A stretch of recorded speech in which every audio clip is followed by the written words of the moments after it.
এই ভালোবাসার 21শে ফেব্রুয়ারির মধ্যে ভালোই বিকছে, কিন্তু পরে বিকে না।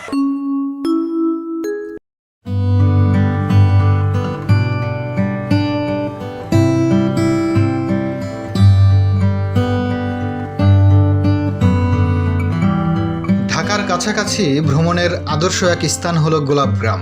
একটু মুক্ত হাওয়া আর স্বস্তির নিঃশ্বাস নিতে ছুটির দিনে ঘুরে আসতে পারেন ঢাকার অদূরে সাভারের বিরুলিয়া ইউনিয়নের গোলাপগ্রামে।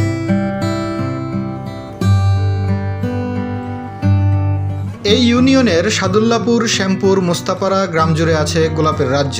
যতদূর চোখ যায় দেখতে পাবেন গোলাপ আর গোলাপ। তোরাগ নদীর তীরে মিরপুর বেড়িবাঁধের পশ্চিম পাশে অবস্থিত সাদুল্লাপুর, শ্যামপুর, মোস্তাপাড়া গ্রাম।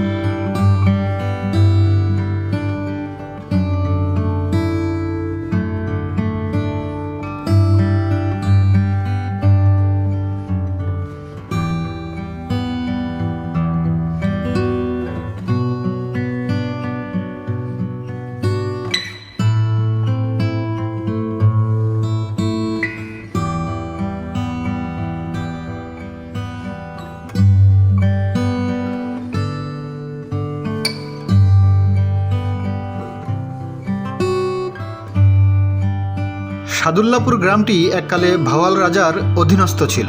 মিরপুরের দিয়াবাড়ি থেকে ট্রলারে উঠলে 30 মিনিটের মধ্যেই পৌঁছে যাবেন গোলাপের স্বর্গরাজ্যে। বাণিজ্যিকভাবে উৎপাদিত এই গোলাপ ঢাকা সহ সারা দেশে সরবরাহ করা হয়। 21শে ফেব্রুয়ারির দাম ভালো দাম পাইছি।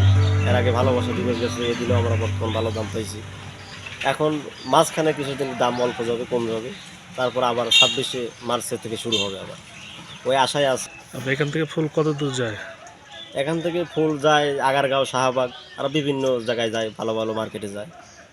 ওখান থেকেই ছোটো ছোটো ক্রেতারা কিনে নিয়ে যায়। আমি এইখানে প্রায় 2 বিঘার মতো জমি লাগাইছি। 2 বিঘার মধ্যে প্রায় 12,000 চারা আছে, গোলাপ চারা। 12,000 গোলাপ চারা বুনছি প্রায় আমি 30 বছর ধরে।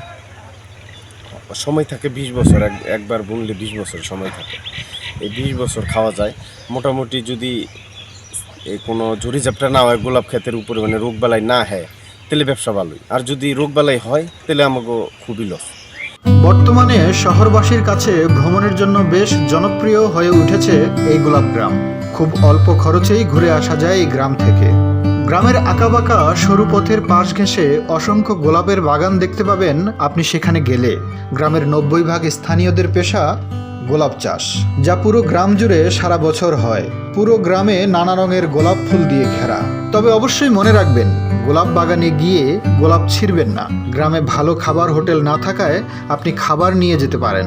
গ্রামের মানুষ বিরক্ত বা তাদের অসুবিধা হয় এমন কাজ করবেন না।